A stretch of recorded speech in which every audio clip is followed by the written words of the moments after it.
From the Weather NorCal Command Center, this is your afternoon update.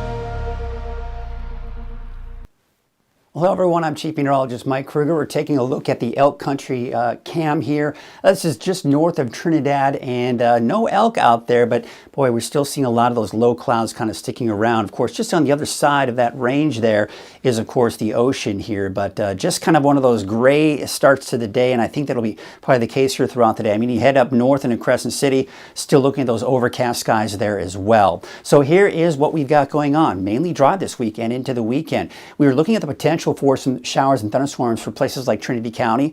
Now the latest forecast models are really backing off on that potential, keeping us fairly dry. There may be a pop-up shower or maybe one or two thunderstorms popping up in Trinity County this afternoon, but I think really overall it's going to be dry. Big drop in our temperatures later this week, and we are transitioning from summer to fall this Friday night with your first full day of fall on Saturday, and it certainly is going to feel like it even before we make that transition. Now here's what it looks like today. Inland temperatures upper 80s, dry conditions. We're going to be looking at dry conditions for the coast, but temperatures there in the mid 60s. For Trinity County, I've taken the raindrops out and I've included basically partly cloudy skies with temperatures in the upper 80s for your daytime highs.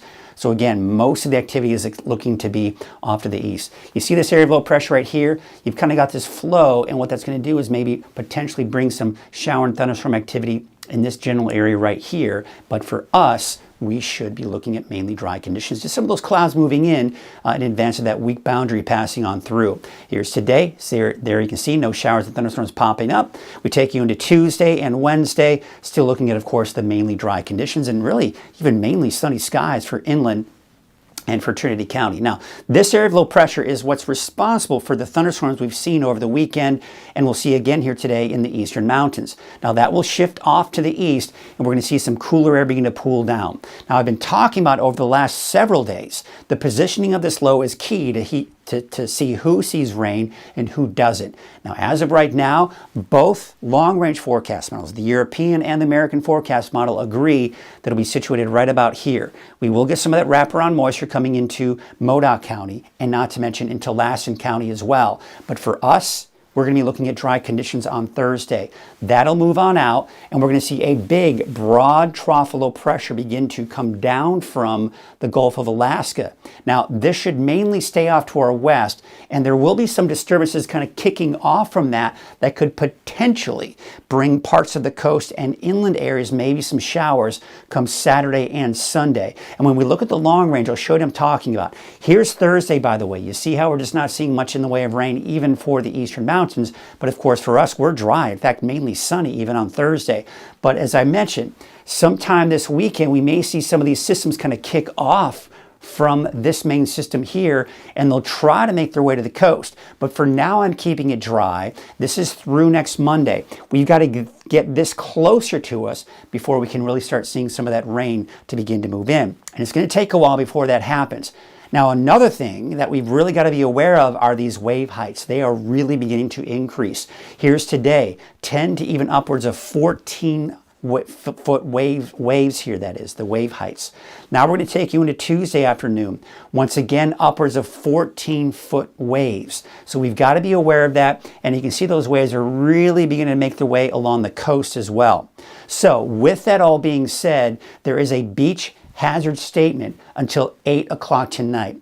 And there's a very good chance that we'll also be reporting a beach hazard statement for your Tuesday as well. So just be aware of that. This is when we talk about sneaker waves, right?